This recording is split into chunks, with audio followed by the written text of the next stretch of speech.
Day one in Mexico City was a triumph for Bruno Junqueira. The emotional Brazilian grabbed provisional pole and with it a precious point in the Kart FedEx Championship. That point could be critical in Junqueira's showdown with Patrick Carpentier for the runner-up spot in the standings and a $500,000 bonus. Like Junqueira, the Canadian has won twice and stands just 4 points behind with 22 still available on this final weekend of the season. And as we all know, Patrick will do anything to win. But there's a third muchacho at this fiesta who could upstage both Junqueira and Carpentier. That man is Dario Franchitti, just 11 points behind Junqueira with 3 victories this season, including 2 on circuits that bear a strong resemblance to today's here in Mexico's capital city. Don't count the Flying Scot out. For proof of Junqueira's flair for the dramatic, look no further than Friday's provisional qualifying, when Bruno's final pass under the checkered flag produced a new lap record, bumping Christian Fittipaldi from the top spot on his final weekend as a Champ Car driver. For Bruno, it was merely step 1. Today, he must face the challenge of keeping the pole.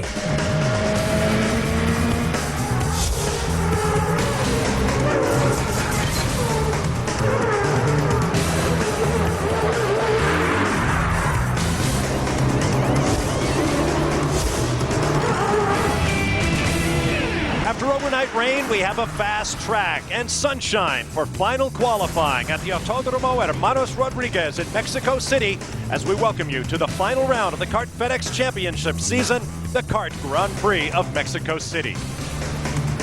Bruno Junqueira's provisional pole time is definitely in jeopardy, but before the cars take to the track, let's get the buzz in the pit lane, beginning with Tommy Kendall. Well, guys, when they told me I would be interviewing Paul Gentilozzi, I woke up in a cold sweat. It was like a flashback to the Trans Am days. But, Paul, we're in the kart pit lane at Mexico City. You got a big announcement. What's up? Well, you know, every once in a while, T, you gotta grow up. And we've been trying to do that for 7 or 8 years, and we've finally taken that last step and come out, as you say. So we're going to have a team in kart next year, and I can't tell you how excited I am. Can you tell us anything more about the driver or who the sponsor is? Well, we're going to announce that at the banquet in a week. I needed to come here to finish some business deals and finalize some of the details.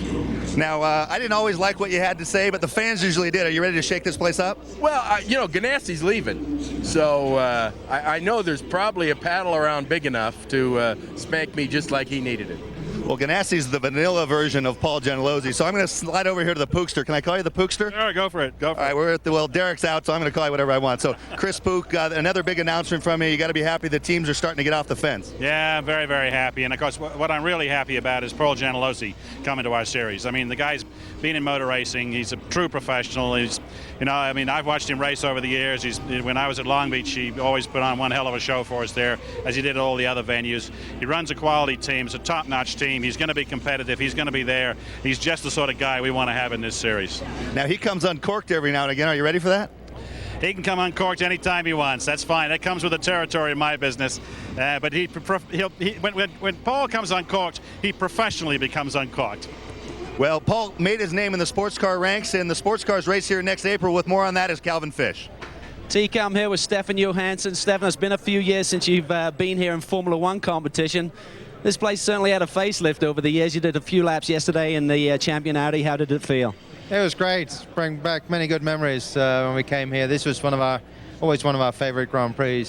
So the track layout is great, and you know, great atmosphere here. Huge. Your fans are so enthusiastic, you know, and we can see it here today too. You know, I think it's going to be a great weekend. How do you think the sports cars will fit here next April? It'd be great. A great track for sports cars too. In fact, the Champ cars and the sports cars are quite similar in many ways in that respect. You know, and I think this is a terrific venue for both of them, I think. We know you've been working hard on putting a kart program together for next year. How are things developing for either a 1 or 2 car team right now? It's looking good at the moment. I think you know, we're right in the final stages here of buttoning everything down. Okay, well, hopefully we'll hear an announcement from Stefan shortly. Some other news here this weekend. We understand that the Gigante deal with Michel Jourdain is very close to being signed today, in fact. And we expect an announcement from Team Rahal tomorrow. Also, Herdez are looking to run in a 2-car operation for next year, possibly Justin Wilson or Roberto Moreno running alongside Mario Dominguez. And one final piece of news is that Alex Tagliani thinks he's very close to that second seat alongside Bruno Junqueira at Newman Haas. Bob? All right, thanks very much, guys. No question, this is going to be one of the busiest off seasons in recent memory.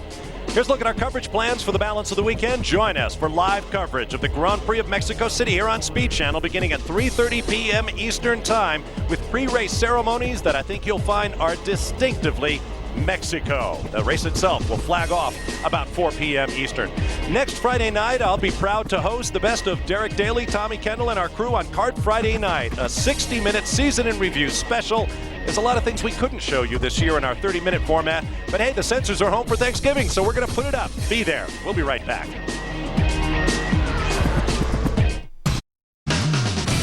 Speed Channel's coverage of the Kart FedEx Championship Series is brought to you by Bridgestone Tires, advanced technology that gives you a grip on the future. By FedEx, proud sponsor of the FedEx Championship Series. And by Toyota, get the feeling. Welcome back to the Hermanos Rodriguez Circuit in downtown Mexico City, just moments away from the start of final qualifying for the Kart Grand Prix of Mexico City. I'm Bob Varsha. We are down a few colleagues this weekend for a couple of reasons that you should know about. Scott Pruitt had an unavoidable schedule conflict when the race was rescheduled from its original date in October. The news on Derek Daly's side is much sadder, however. Early in the weekend, Derek lost his brother Vivian after a long illness. Vivian Daly was not only a friend of ours and brother of Derek, he was also a son, a father, and a husband. Although Derek and his family are beyond the reach of my voice right now, our thoughts are with him and his wife Rhonda and their family on this sad weekend. Now, Tommy Kendall has rejoined me in the booth. Tommy, let's take a look at the racetrack and what we might expect to see today. Well, the first thing that jumps out at you is that front straightaway, over 1 kilometer in length. But what that means, added to the thin air here, it's high top speed and low downforce. And the guys are having a real tough time when it comes to getting the car slowed down for turn one. We've seen it a number of times. Lots of guys who we normally see don't make many mistakes. Kenny Brack boiling the front tires, and one after another. Tony Kanaan doesn't get the tires locked up, but he still doesn't get the car slowed down off through the grass, and it just keeps going on. Takagi, Scott Dixon, more like Kenny Brack. And again, they're arriving there at 200 miles an hour and with a great reduction in downforce because of the thin air. The next big part is from 6 through 13.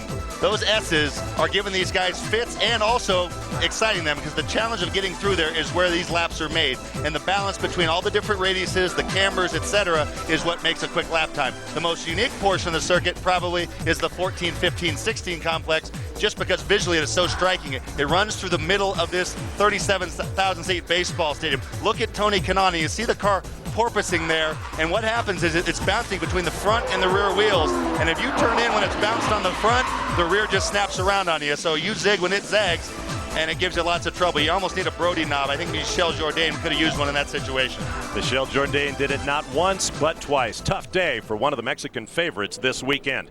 Now, as you can see, we have blue skies, lots of sun, and virtually no breeze, but that wasn't the case this morning. Here's a look at what happened. Damp racetrack and cloudy skies as Luis Diaz, subbing for the injured Adrian Fernandez, went off. Very little tire smoke. Oriol Servia was stone last in yesterday's first round of qualifying, but he is much quicker today. How about Patrick Carpentier in the thick of that fight for second of the championship, backing it in the stadium section? And this is 20-year-old German rookie Andre Lauderer, who was third quickest this morning, and that was him behind champion Cristiano Damata, who might have been driving his mirrors down there in turn one when he locked up the Bridgestones and sailed off. Let's learn more on the newest debutant in the series with Calvin. Well, that was just a sensational performance this morning by Andre. Andre, you really grabbed this car by the scruff of the neck and turned in some great laps this morning. Yeah, and I'm happy that happened because yesterday we struggled. We had some problems with the car and the traction control didn't work. So overnight we did a lot of work. We went in the right direction, and that proved it this morning, third. But it's still free practice, and now it's qualifying. I'd be happy if I'm there for qualifying, but I know the guys are going to push hard and it's going to be tough. How much of an adjustment for you has it been? I mean, most of your experiences in British and German Formula 3, got about 600 more horsepower here. We know you've done some Jag F1 testing, but big change for you. Yeah, it's quite powerful, but you can get used to the power quite quickly, and with the F1 it helped a lot. So this is kind of like a big F3 car, so I just mix both and do my thing. Loving the crowd here, I'll bet. Yeah, that's really nice. I mean, the atmosphere is great, and I mean, all the people so close. I never had that before, so it's a great feeling. Okay, Andre, congratulations on a great performance thus far. Good luck this afternoon. Thank you. Bob? And congratulations to the decorations. I really like that paint scheme on that car. Let's take a look at the morning practice times, and there is Lauderer right there, P3, although the times were a couple of seconds off what we saw in yesterday's provisional qualifying, but it was a damp track. And I suppose the key, TK, is Bruno Junqueira appears to have everybody covered. He really does, and if what he said yesterday is true, that he lost 4/10 in turn 1 and was still able to make that much up and then some and put the car on the pole, the other guys have some work to do to catch up to Bruno. Look at the man at the bottom, Cristiano D'Amata, never got in any real lapping this morning. Tony Kanaan thinking things over as he prepares to climb in for a 15-minute open practice. We'll be back to Mexico City in a moment.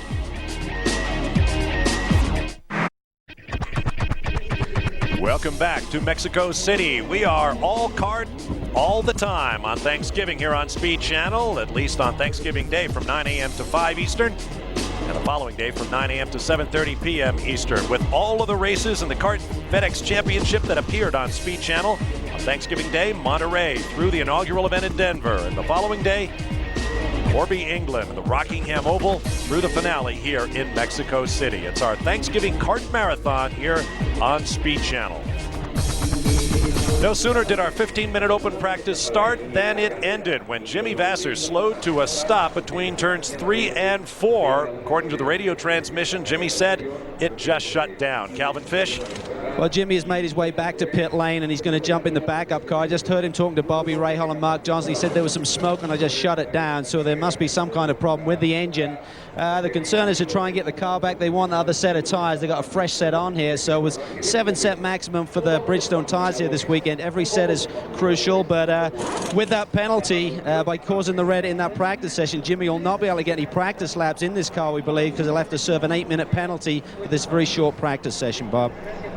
I was curious about that when he said he was climbing in, Calvin, because according to the rule book, I believe Jimmy is parked for basically the balance of this session, though it will not affect his ability to go out and qualify when we go green for 35 minutes, 30 of it guaranteed green, and the drivers will get a maximum of 15 laps to turn a time that'll set the grid for tomorrow's Kart Grand Prix of Mexico City. Jim Swintal with the red flag, about to withdraw it in favor of the green. Here's a look at the championship coming into this weekend. Keep your eyes on second place. Junqueira, Carpentier, and Franchitti all battling for that spot and a $500,000 championship bonus. It goes down by 100 grand or so every spot you finish behind second. 100 grand here, 100 grand there. Pretty soon you're talking real money. All the teams and drivers ready in the pit lane. This is fun to watch when everybody wants to get on the racetrack now. When you get that at the end, when there's like 5 minutes left in the actual qualifying, literally it's like a standing start. And I've been hoping all year to bring you that shot. That was a reasonable representation. There wasn't quite the urgency as it is when it happens towards the end of qualifying. There's Oriol Servia going out. There's Dario Franchitti, very much a part of that battle for second in the championship.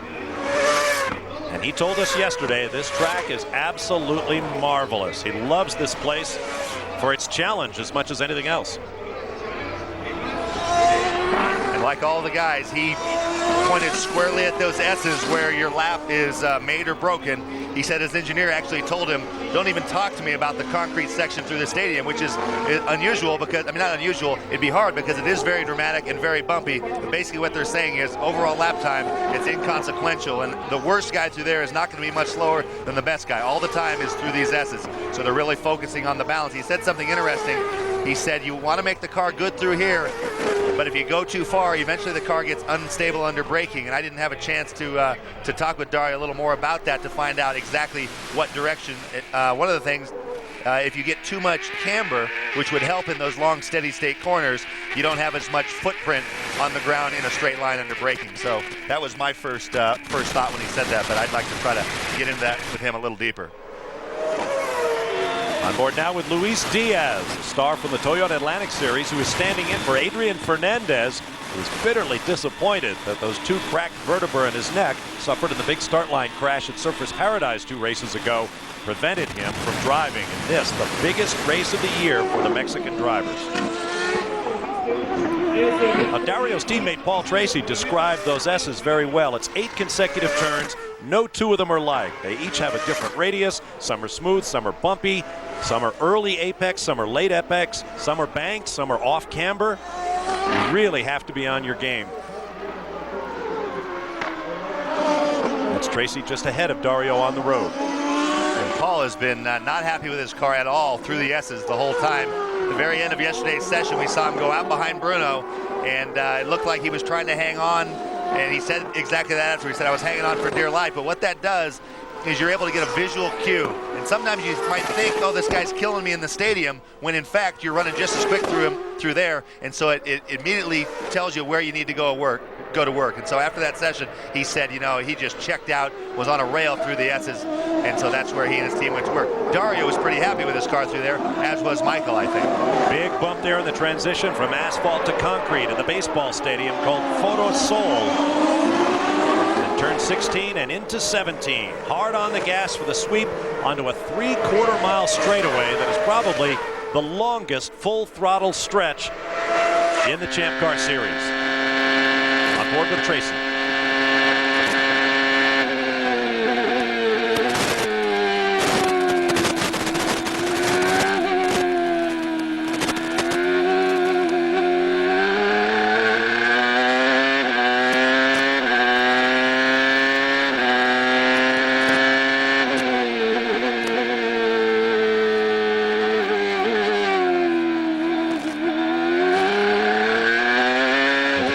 Traction control. Whoop. The opposite lock from the rear wheels locked. Paul has that down. Oh, there's some tortured rear Bridgestones. And a big cheer from the crowd in the grandstands. Why not? Now, if you're familiar with this Rodriguez Brothers racetrack from 2 previous tenures of Formula One and 1 for the kart series back in '80 and '81. Bobby Unser on pole, Rick Mears winning both races. This track follows that same footprint almost to the letter, with the exception of the long Peraltada corner, which has been bisected to run through the baseball stadium and slow the cars. This is turn 14. Here comes the stadium. The track has been widened considerably, 70 feet wide, except for this section of concrete in the stadium, where it's a mere 55 feet wide. Still wide by racetrack standards. Checkered flag on this session. Now we'll have a 10-minute break and get ready to go out and qualify. Had a little geometry flashback when you said bisected. Nice, Bob. Stick around. If you don't send them the dictionaries once in every show, you're not doing your job. Saw Ron Dixon out there with his protractor now, come to think of it, laying the asphalt. Saw Tracy's helmet bobbing the moment he stopped. I'm sure he had a lot to tell the team about the way the car is working. Let's get to Calvin. Well, we're down here in the Gigante pit, and Bobby Rahal looks on. Bobby, not a great session for you there. Jimmy's car breaking down on track and losing a bit of practice time with him, and Michelle is still struggling a little bit. How are things looking for qualifying? Well, you know, it'll be interesting to see how the track really, how fast the track will be today. I mean, Jimmy's ready to go. You know, we had to pay our penalty, you know, the 8-minute penalty for causing the red. So I think we'll be all right. And Michelle, they just had a little too much shutter on it, and it was getting hot. So, but, you know, every time they run around here, every lap, the track gets just better and better. So qualifying, I think we'll be in good shape. A lot of people surprised by Andre Lotterer this morning, but you said you're not surprised by his performance. No, of course, Andre was our test driver at Jaguar and ran the Formula 3 car for us, and I think he's a very impressive young man. I think he's a natural, and you know, you can tell how somebody acts when they're in that car when they're just sitting there. And you know, here he's only 20 years old now. He was 19 when he was running Formula 1 testing for us, and he looked like he'd been doing it for decades. Okay, Bobby, thanks a lot. Jimmy hoping to bounce back. Had a strong qualifying performance yesterday, lined up 4th. And Michel Jourdain desperately wants to be at least the fastest Mexican driver in the field, Bob. lot of bragging rights at stake, no doubt about it, among the Mexican drivers. Tommy, tell us what shudder is. Now the shudder, this area back here, there are these panels, there's little pieces they can put in to control how much flow comes out of the back of the radiator, and it's a different problem than he's talking about at Denver. Denver, they even with them opened all the way, they were still not getting enough air through the radiators, mainly because the course was so slow. Even though we're 2,500 feet higher here and the air is thinner, because the straightaways are so fast, they're getting plenty of airflow. They just miscalculated, had a little bit too many of those shutters on there, and over here they'll pull those off and be fine for qualifying. Thanks to that red flag, not a lot of laps. 6 for the guys who spent the most time on track, and Tony Kanaan was the quickest of all. We'll be right back.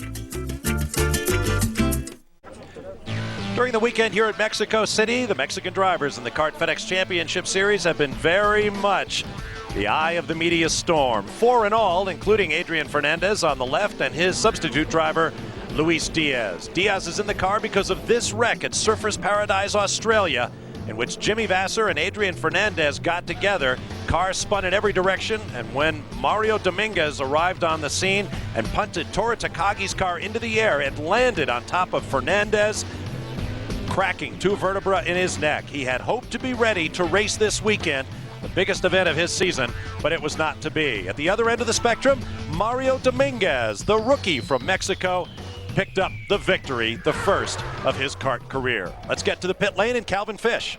Well, certainly there's a lot of pressure on the Mexican drivers this weekend, and I picked up this magazine. I just want some clarification from Adrian here. What does this mean? Well, basically, remember Vancouver? So they're talking about my butt, I think. I think it means 3 aces, but one of the aces isn't in the field. But how's Luis doing out there? He's doing good. You know, we're getting better every day. And like I say, it's just a lot of things to learn very quickly. But he's doing a good job. Actually, he's having less problem driving the car on the racetrack than basically coming into the pit. So we're working step by step, and he's doing a good job for us. As with all of these things, the weekends, you should have a lot of track time, but some rain this morning, damp track, and everything suddenly gets compressed. Yeah, that makes it a little bit tougher for Luis, but you know, he's going step by step, and like we said to him, we're not expecting anything, and he's doing it actually better than what I thought. What's it like being on the headset instead of behind the wheel? It's got to be tough. I know, I still like better to be on the driving seat, but you know, I'm helping him, and the team is doing a good job for him. All right, Adrian, have a good session. Thank you. Adrian Fernandez, by far the most successful Mexican driver in the history of the Kart FedEx Championship. As we prepare for qualifying, here's a look at the quick times in that abbreviated practice session. Kanaan, Carpentier, and Fittipaldi leading the way. All 3 of those guys have been fast all weekend, as has Dario Franchitti been. Michael Andretti looking hopeful, but these times are almost 2 full seconds off of what we saw in yesterday's provisional round of qualifying. There's Diaz substituting in the Tecate car for Fernandez. Bruno Junqueira back there in 12th, but Junqueira did not get a great number of laps.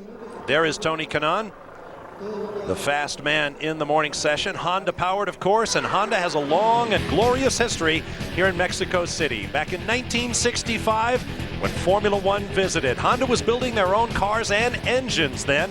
The program was placed in the hands of an eventual Formula One legend, Sir John Surtees, but it wasn't Surtees who gave Honda its first Formula One Grand Prix victory. That honor, in a surprise, fell to American Richie Ginther, who will go into the history books as the first Formula One Grand Prix winner for Honda. Ginther lived for many years here in Mexico. Great memory. There's Bruno Junqueira. We'll be back in just a moment.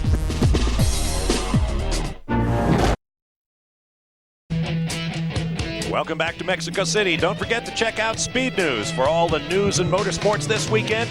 Dave Despain and Rick Benjamin will be your hosts for Speed News Saturday. 30 minutes of all the news and highlights at 7 Eastern. Then on Sunday, it's 30 minutes of NASCAR edition at 7, followed by Speed News Sunday with the rest of the news from the world of motorsports, including this weekend's kart action in Mexico City. That's at 7:30 p.m. Eastern Time, only on Speed Channel. First car on track in the qualifying session. It's poor Michel Jourdain Jr. and such great hopes coming into this weekend. His father and uncle raced here when the Champ Cars last visited in 80 and 81. A big roar from the crowd goes up as the Mexican driver takes to the track, looking for some speed that has eluded him thus far this weekend. He actually looked pretty good in the first session yesterday, and then since then he's been chasing it, but he had showed some speed early. I think he was 6th quickest yesterday morning. There's Luis Diaz leaving the pit lane. He too will get a cheer. Mexico has a long history in the Kart FedEx Championship. In addition to Jourdain, his father and uncle, of course, Jose Garza, Hector Rebaque is the one and only victory of his career came when he led his one and only lap of the season in 1982 at Road America. Carlos Guerrero, of course, Mario Dominguez, Juan Carlos Bolanos, Daniel Muñiz, a host of Mexican drivers in the series. There is Michel Jourdain Sr., who not only raced here, but promoted races here for many years. In fact, he's organizing the 6-class support race series that's being featured this weekend as well. Calvin Fish. Michel, this is a tremendous event. It must make you very proud to be here and seeing your son out there on the racetrack right now. Oh, that for sure. I'm very, very happy. I mean, you can see the track is beautiful, and the ambience, and everything. I think in this event we have everything. You worked for many years to bring this event down here and really to get this track back to its former glory. In fact, it was your idea for the track that cut through the baseball stadium. Tell us about that. Yeah, well, when they built the stadium, I told them, hey, why don't you leave it open? I think we can have a track going through the stadium, and they love it, and so that's why we have it.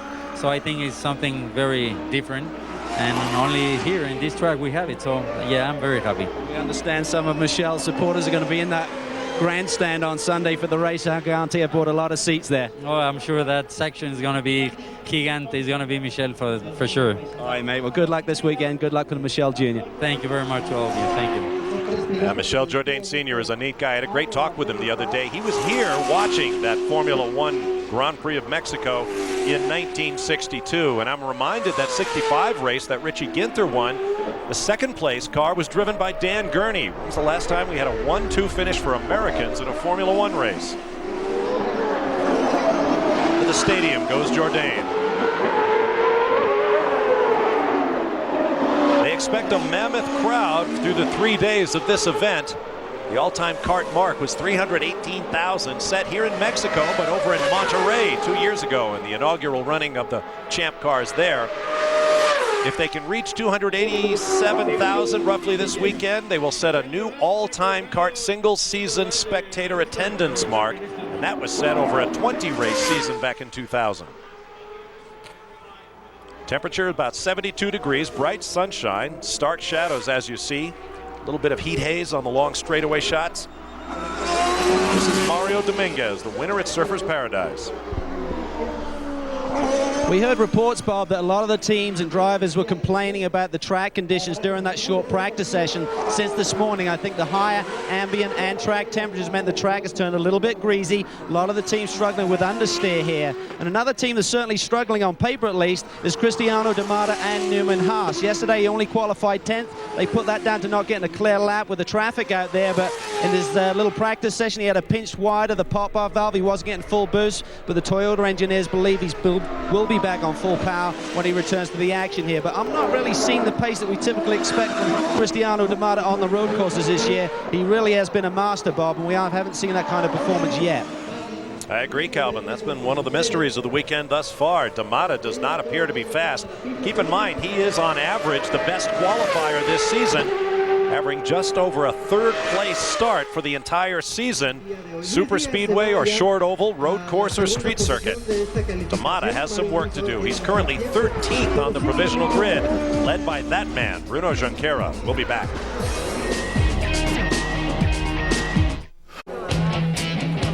Back at Mexico City, the British Touring Car Championship will be on Speed Channel tonight at 9 p.m. Eastern Time, the Thruxton round of the championship. No matter what's your flavor, great racing action coming your way on Speed Channel. We'll have British and Australian touring cars on Speed next year, along with the FIA Formula 3000 Championship, and much more that is new and different. A pleasure for all of you race fans. This is Luis Diaz. He bumped countryman Michel Jourdain Jr. from quick time of the session just a moment ago. Now he in turn has been bumped by Mario Dominguez at 1 minute 27.927 seconds. Still about 2 seconds off Junqueira's provisional pole. Well, we saw it in Mexico on the second day when we had rain. Adrian Fernandez was one of the only cars to go out, and the Mexicans are acutely aware of the value of giving the hometown boys sponsor pop. All 3 of the 5 cars on track early in the session are the Mexicans. Now Calvin has more from the pit lane.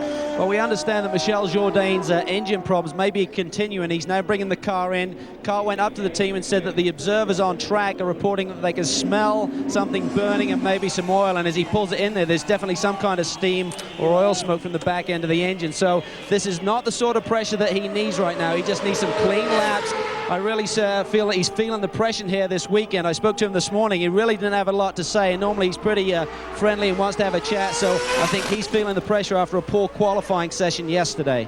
I think you're right, Calvin. That was a good shot. You saw Mario Dominguez up on the curbs there. Now he's on, I thought I saw the sticker still on the tires, so he's still on getting up to speed. But at different tracks, sometimes the guys are all over the curbs, sometimes they're hardly on the curbs. This is one of those tracks, and it all has to do with how the curbs are shaped and how tall they are. Here, there's about a 2-inch step at the very lowest part of the curb, so it doesn't go all the way down to nothing. And then they're also pretty abrupt, so with very few exceptions, you will see them staying away from the curb, and if they hit them, especially in the S's, the cars are so stiff, it'll just pop the front of the car up, and it'll be, next thing you know, it'll be a full lane over, way offline. You're gonna have to breathe the throttle, and it'll kill your run all the way through there. Ooh. Car nosing around a little bit off 17. Let's take another look. And watch how much this upsets the car when he hits the curb. Now he clouded it pretty good, but even if they hit, even half that much through the S's, the effect will be much the same. Dominguez remains the fast man of the session thus far, but only 5 cars have posted times. His best start of the season was 12th in the season opener at Monterey.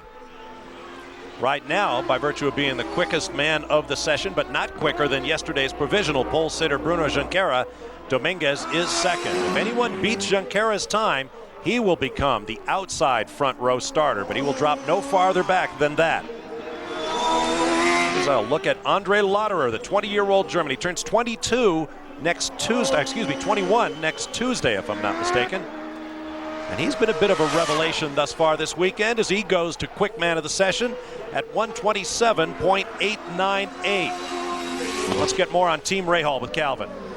Jimmy Vasser, problems with the primary car. You're switching the backup car, but I'm surprised you're not out there yet, just making sure everything's running okay. Did you run it this morning?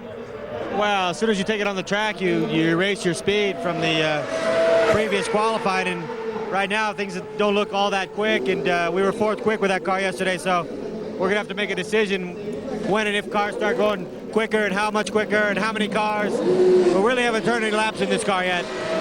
We see teams treat their backup car in different ways, Jimmy. Sometimes it's just really a spares carrier, and sometimes it's set up exactly the same as the primary car. How did Team Rahal do it? Well, I don't think this is Team Green, but our cars are exactly the same all the time, and so we're confident the car's spot on. But as soon as I move out of pits on it, we don't have a time. So we're going to sit here and wait and see how the track comes in. All right, JB, thanks.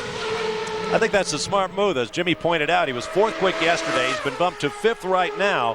But it's probably a good idea to keep that time in your pocket unless you absolutely have to go out.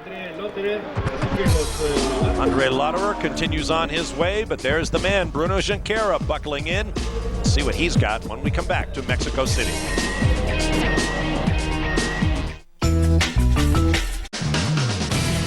Speed Channel's coverage of the Kart FedEx Championship Series is brought to you by Cadillac, bold vehicles defying convention.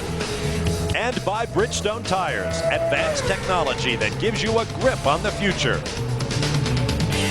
Welcome back to a warm, sunny day at 7,800 foot high Mexico City. The air is clearer than we've seen it the first couple of days this weekend. A city of more than 20 million people. Think about that.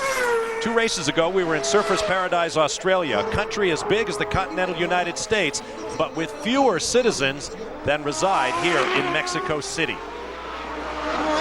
This is Shinji Nakano.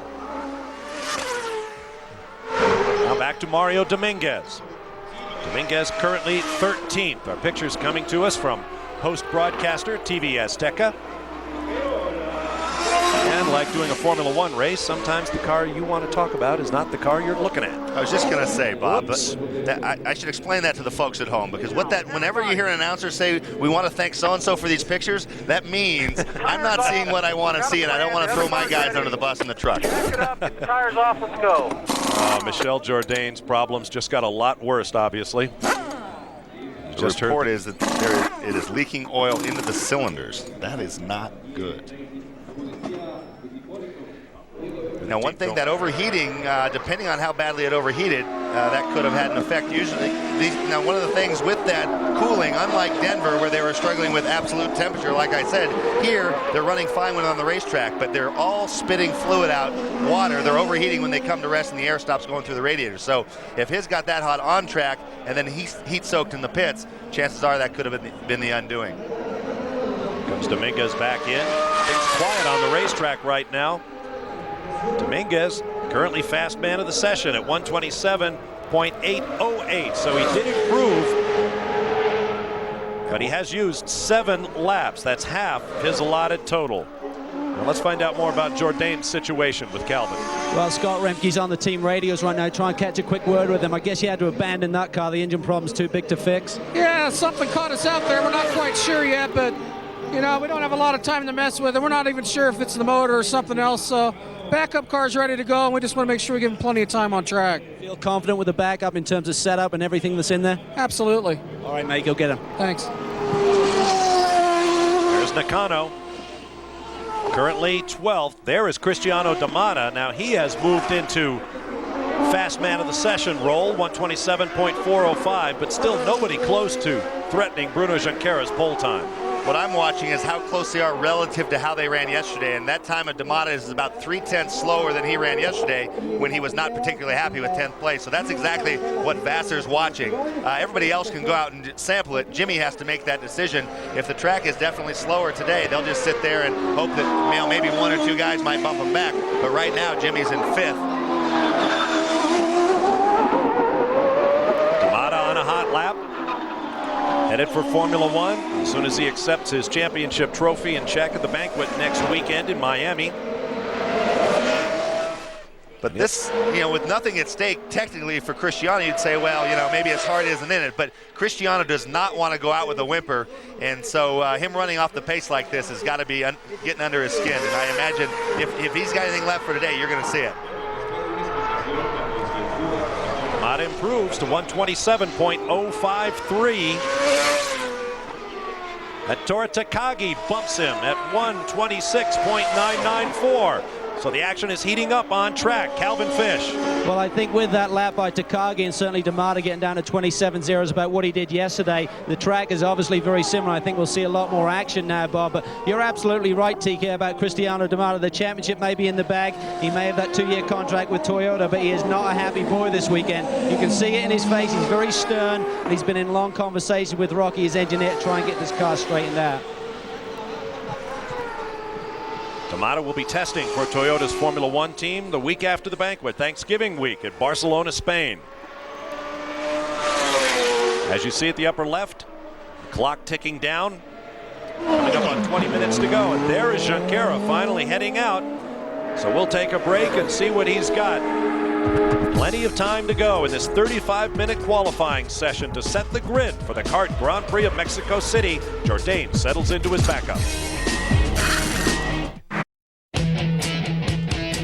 Welcome back to final qualifying at Mexico City. Here's another program note. Earlier, we told you about the British Touring Car Championship round at 9 p.m. Eastern Time on Speed. The German touring cars will take to the Sachsenring at 10 p.m. Eastern Time. So if you like fendered racers on road courses, check out Speed tonight. Bob Varsha, Tommy Kendall, and Calvin Fish with you, watching Ettore Takagi, who has been bumped from the top spot by Dario Franchitti at 1 minute 26.891 seconds.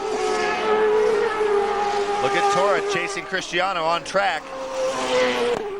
Most guys like to get out by themselves, but sometimes when you have a guy, Ettore runs hot and cold, and maybe having a carrot out there in front of him in the name of Cristiano D'Amata might be enough to pull him along here. He ran just a couple tenths, just about a tenth slower, and now he's off it. So much for that. 5 drivers yet to set a time in this second and final qualifying session. You saw that dimpled roof across the highway. That is the Palacio del Sport. I believe that was one of the facilities built for the 1968 Summer Olympic Games here in Mexico City. Cross the line, flashes Takagi. 132 and change. There's Dario Franchitti, fast man of the session, and P2 on the provisional grid.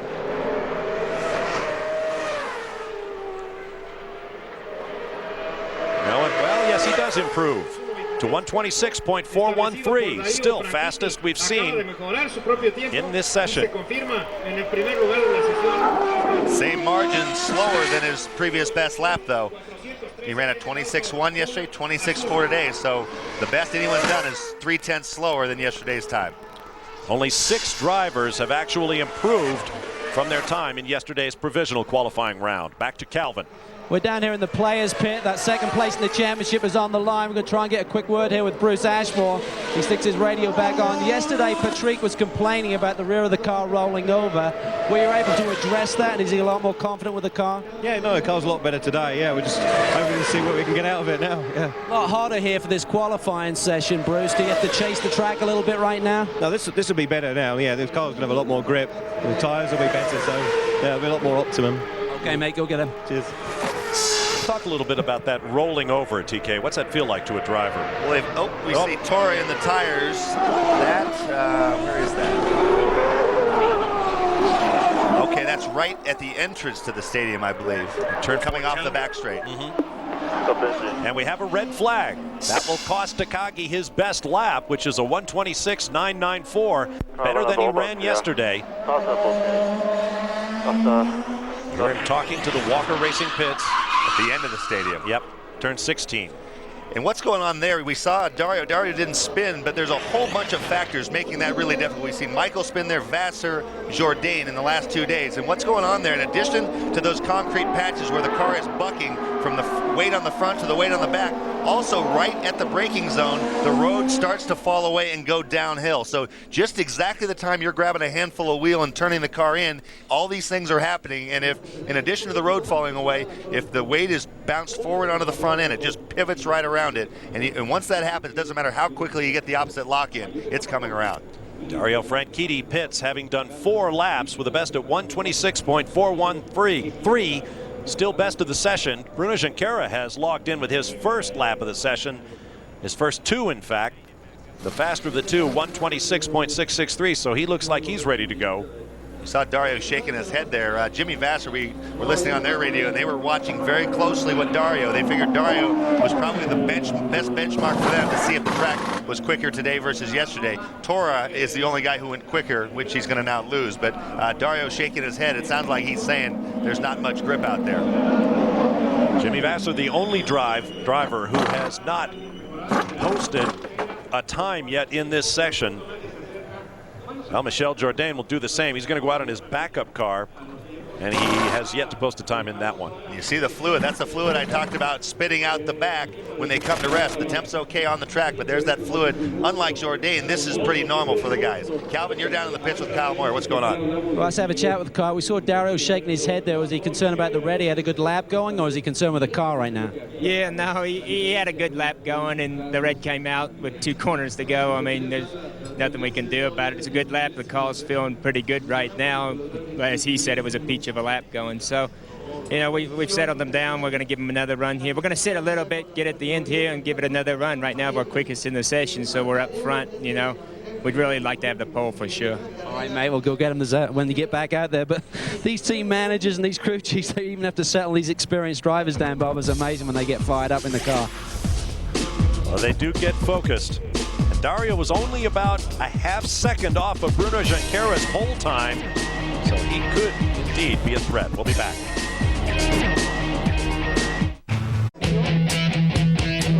Welcome back to Mexico City. This weekend, the final round of the FIA World Rally Championship is underway. The Rally of Britain. And of course, we'll have our traditional same-day coverage of each day of the rally from now through Monday. Check it out every night at 11 p.m. Eastern Time. Great rally action only on Speed.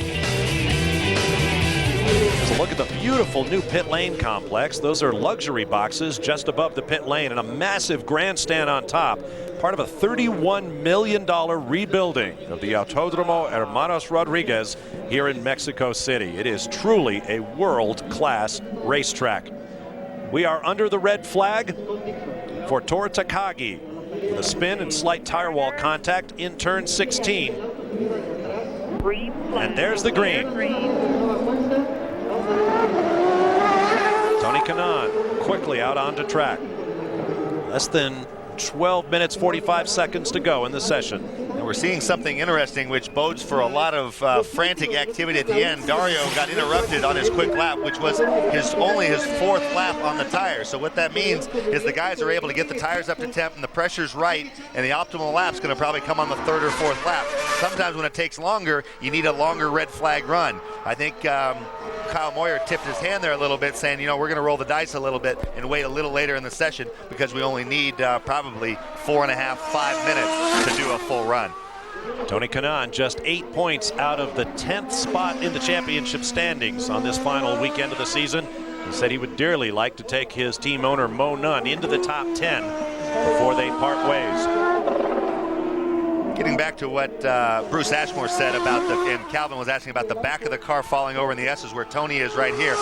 Think about these cars and the way these engineers do, for all intents and purposes, this car is like one big wing. And so when they're looking at it kind of conceptually, what they're trying to do is to have that wing, which is the underbody of the car, at the optimum attitude once it's underway. They set it at static, but when you start applying the download, it might change. If you have more downforce on the front or the back, roll comes into play. So what they're talking about in terms of change of direction, what Patrick was feeling was the outside, say he's in a right-hand corner, it's falling over and it feels like the left rear is squatting. What that does to the underbody is it raises the right front of it and you pack a bunch of air under there. And so sometimes, you know, they talk like it's this big dramatic move. It might only be 100,000ths of an inch that it's squatting, but that's what he's feeling. They're going to probably stiffen up the rear, more spring than shock, to try to get that platform a little more optimal in relation to the ground so he can get through those S's and have the direction change a little better. Boy, it may be me, but it certainly looks like Kanaan's car is stiff. He seems to be bouncing more than anybody over the bumps on this racetrack. Like Especially that. in the grass. Yes, exactly. There's Christian Fittipaldi, who was so bitterly disappointed yesterday. Recall that at the season opener in Monterrey, Mexico, he was the fast man on the first day, but tripped over the red flag rule, lost his quick lap. He was the quickest man yesterday before he was bumped by Bruno Junqueira in the final lap of the session. Calvin Fish has more on that. We're down in the Target team's pit right now. Bill Pappas is working on his notepad here. But Bill, you guys had the speed yesterday, and Bruno said he lost about 4/10 at the beginning of that fast lap. So do you guys have more in the bag for today? I think so. I mean, his first flying lap was a 26.6, which I think was a couple tenths quicker than Dario's. And then the lap that went red is actually going to be faster than his pole time from yesterday. Balance changed at all, Bill, with the heat of the qualifying session right now? He just feels that there's a little bit less grip, but he thinks he can cope with it. Okay, mate, good luck. I'm sure it's going to be an exciting session here as Bruno starts to get up to speed. He just passed start-finish for his first flying lap. Watching Kenny Brack right now, Junqueira's teammate at Target Chip Ganassi Racing. There is Bruno Junqueira. You commented on how stiff Tony Kanaan's car looked. Following up on what I said before, that's one on a really smooth track. You can control the attitude of the underwing to the ground by just making it really stiff. And then dynamically, it's almost exactly the same as it is statically at rest. When you have the bumps, that kind of goes out the window because the stiffer car doesn't ride the bumps. So you need the softest car you can make it where it still doesn't roll and lose the contact or the attitude to the ground is what you're looking for, because then it'll ride the bumps much better. Junqueira coming up to speed. On the long pull down to turn 14, turning into the Foro Sol baseball stadium complex, and a lot of knuckles there. He looked really quick through the S's on that lap. He did. To turn 17. Let's see what Bruno can do. Long pull to start finish. A 126.664. Fastest he's done in this session, but still 7/10 off of his provisional pole time from yesterday. But we've still got laps to run, and we'll be back to Mexico City in just a moment.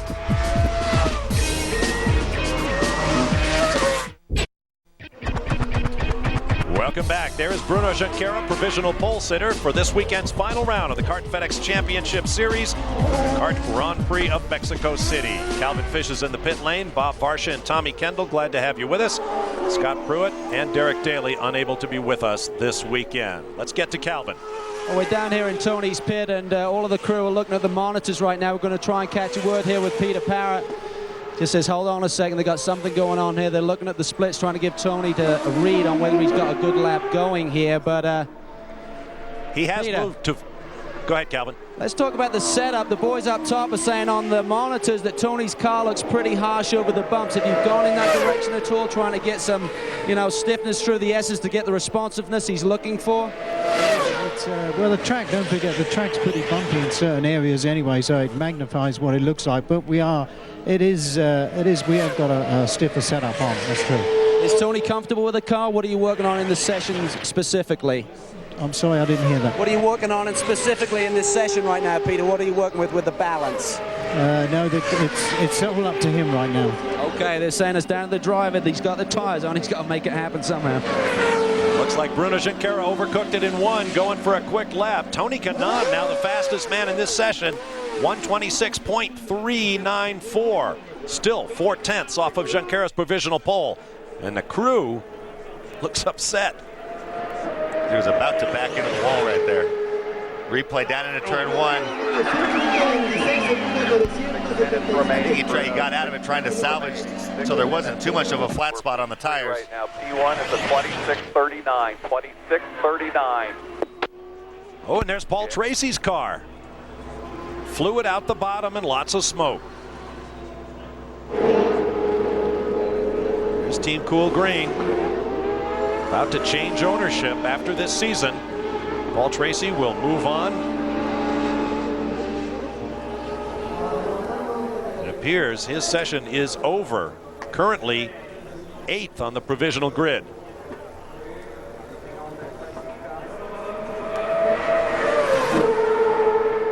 Just under 6 minutes to go.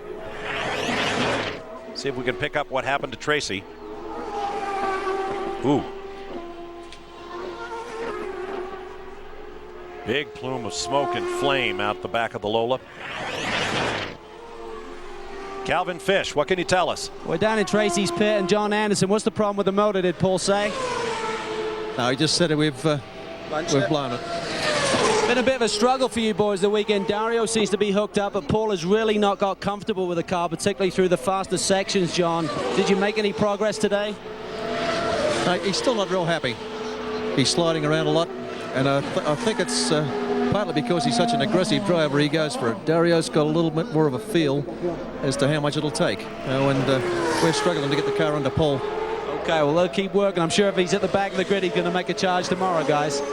Thanks very much, Calvin. We remain under green. There's a local oil flag out in the corner where Paul Tracy pulled off. The qualifying continues. We'll be back in just a moment. Using an order. Welcome back to Mexico City, 7,800 feet high. That means less downforce, less drag, higher top speeds, but lots of problems cooling engines and brakes. So welcome you back now. A little over 4 minutes remaining in the final qualifying for this weekend's Kart Grand Prix of Mexico City. Bob Varsha along with Tommy Kendall. Up high, down low is Calvin Fish. Oh, and we have another car off after heavy contact. That's Dario Franchitti. He was on his second run. That's Dr. Terry Trammell from the Simple Green Kart Safety Team. And we've got a red flag. The session will stop. In the S's. Oh, man, the back just... Boy, that was a big impact just beyond the end of the tire wall. Got a quick glimpse of Paul Tracy. We saw Tracy standing there watching. It was very near where he pulled off with a blown engine just a few moments ago. That would probably, if there was fluid down, that's probably where it's at. Yep. see if we can get a coming through. I think this is 11. Well, Hard he just to say. flies out from behind him.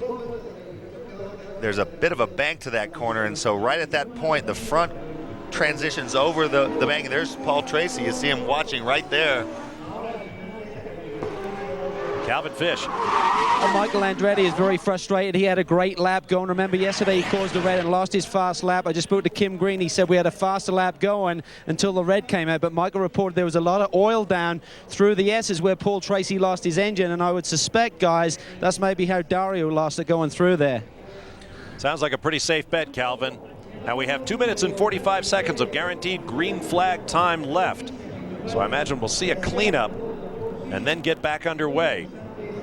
But the drivers will have very limited laps left. Of the 15 laps allotted, only Mario Dominguez has gotten close to using his up. He's used 13 and will probably sit for the rest of the session. Here's a look at the provisional grid. Junqueira and Kanaan, Fittipaldi and Franchitti, Vassar, who has yet to go out, along with Kenny Brack on row 3, then Carpentier and Tracy, Dominguez and D'Amata.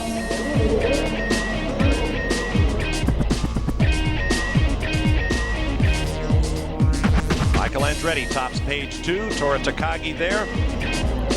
Andre Lauderer has fallen back to 18th. And Luis Diaz, standing in for Adrian Fernandez, is currently 19th. So we'll be back for what should be a very interesting final 3 minutes or so. Final qualifying in Mexico City.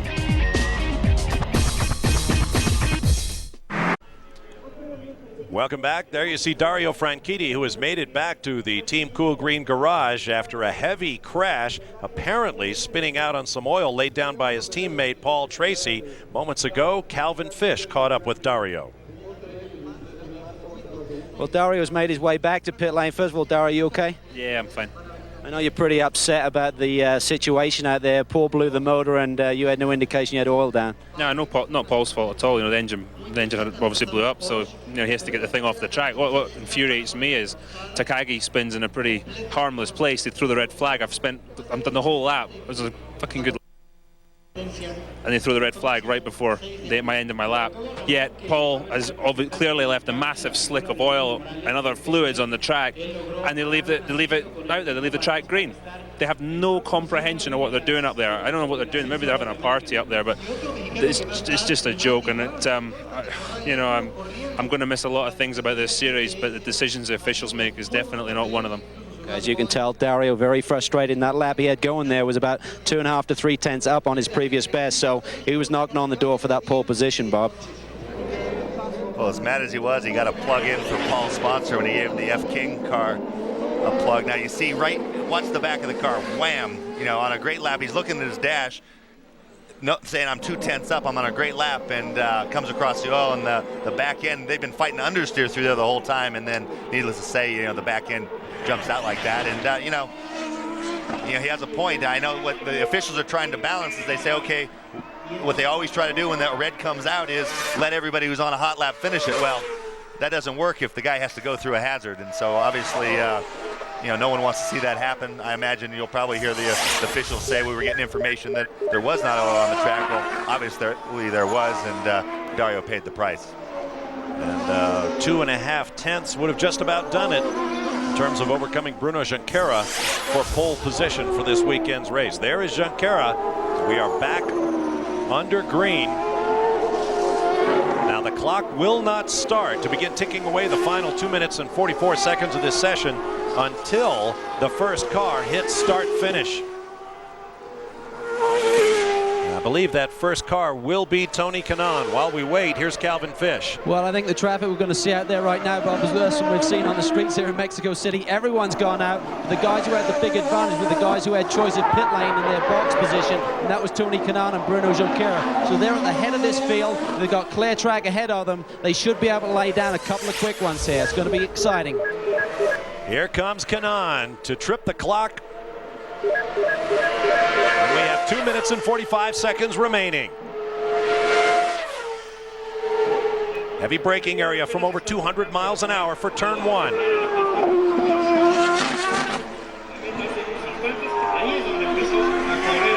track. You got Tony Kanaan, Bruno Junqueira, Michael Andretti. All three cars that have run well in this session. Some of them had good laps interrupted by the red flags. Junqueira might be making up ground on Kanaan. Heavy traction control kicking in there on the exit of turn 4, 5. 6, this is 7. 8.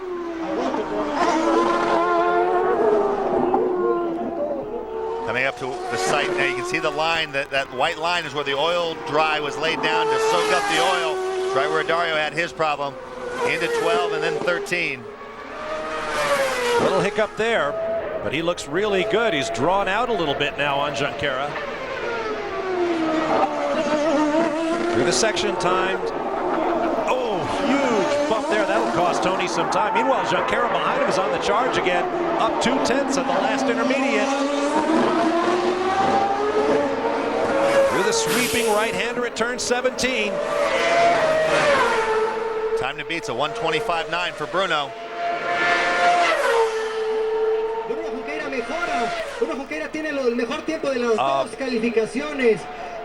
Fittipaldi, meanwhile, Christian Fittipaldi leaps up. Where did that? What happened was Bruno became the quickest in the session, which means that yesterday's second quick, which is Fittipaldi, goes back to P2. There you go. That's it. Junqueira at 1:26.1, fastest in the session, but does not eclipse his provisional pole time. And Christian Fittipaldi slots into second.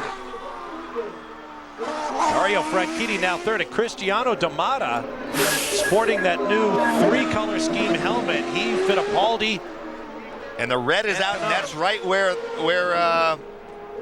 Junqueira was about to approach. That is at the entrance to the stadium in 14.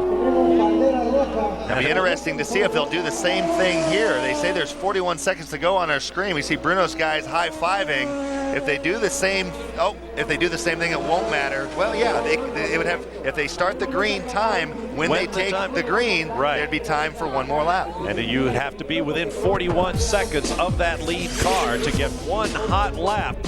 But for now, it appears that Bruno Junqueira has locked up his 4th pole of the year. Speed Channel's coverage of the Kart FedEx Championship Series is brought to you by Cadillac. Bold vehicles defying convention. By Prudential Financial, growing and protecting your wealth. And by FedEx, proud sponsor of the FedEx Championship Series. Back at Mexico City, we have just gone green, and the checkered flag will wave shortly, but a number of cars have gone out, led by Tony Kanaan, Bruno Junqueira, and Michael Andretti. But the checkered flag will wave, so I'm not sure what the point of going out was. Checker waves now, so I'm not sure why they treated that differently than before. They let them get all the way around before they threw the green. This time they didn't, so maybe try to get some clarification on that, on what the difference was. That is bizarre. The red flag was brought out by Cristiano D'Amata, who thus will lose his best lap in this session and will start no higher than 12th. His previous worst qualifying position of the year was 8th on the Twin Ring Motegi Oval in Japan. But for Bruno Junqueira, it is all good.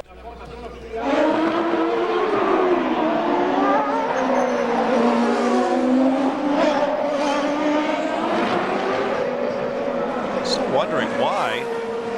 Previous restart, they let the lead car cross the line before the clock began to run. The second time they did not.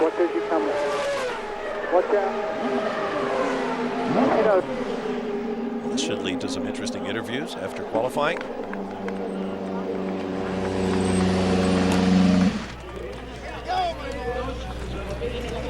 High fives all around in the Target Ganassi Racing pits. Bruno Junqueira, his 4th pole of the year, following those at Motegi, Road America, the Denver Street Circuit, and now Mexico City.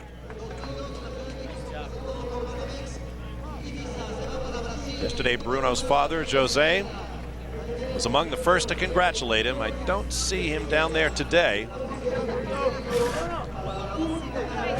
Hey, see you in your counter, bro. Stop.